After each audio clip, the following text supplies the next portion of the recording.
I want to ask you, why is capitalism morally and economically superior to socialism, fascism, or communism? Well, so this is where definitions come into play, right? So, and Hans, in his theory of socialism and capitalism, he defines them like in an essentialist kind of way. The traditional definition of socialism would be state or centralized or collectivized control of the means of production.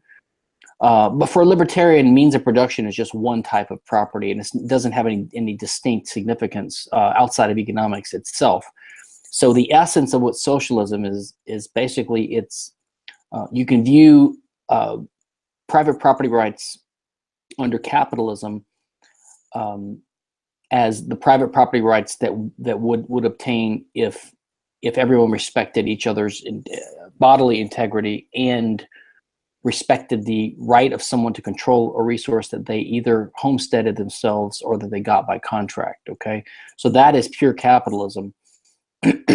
Now, when you have people out there that are contestants and have free will, they can choose to disregard these property norms in our society. They can choose to take your body or use it or things that you own without your permission in a violent sort of struggle, right? And we call that crime or private crime.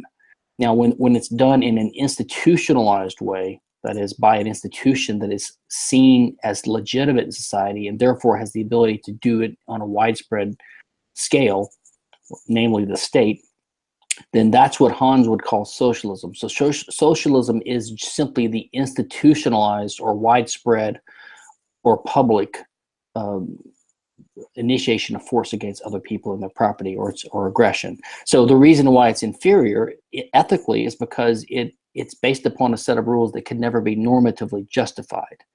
They couldn't be justified because the only purpose of norms, property rules that is to allocate the right to control a resource that otherwise there could be a violent conflict over. So people that come together in society tend to prefer to have a system where we can cooperate and use our resources peacefully and without always being under threat or having to physically defend it against other people. So that you have to come up with a set of rules. That's what property rules are. And if those rules are going to persist in society and be respected, they have to be natural. That is, they have to conform to what people already do. They can't be unnatural. They can't be arbitrary, and they have to be fair. That is, defensible. And because we all would say that resources have to be used in the first place, you couldn't have a rule that didn't permit someone to homestead things. They have to be able to do that.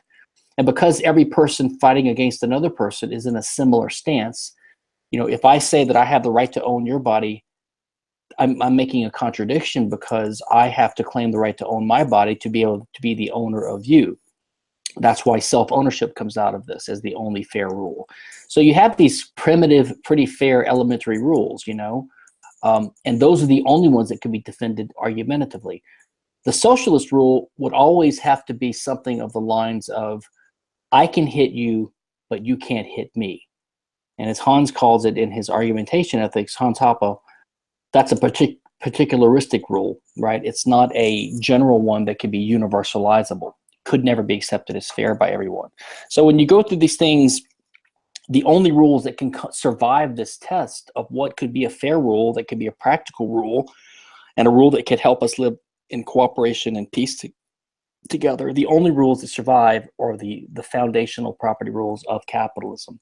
And everything else is basically a sense of slave ownership or of unjustified theft. That's the reason.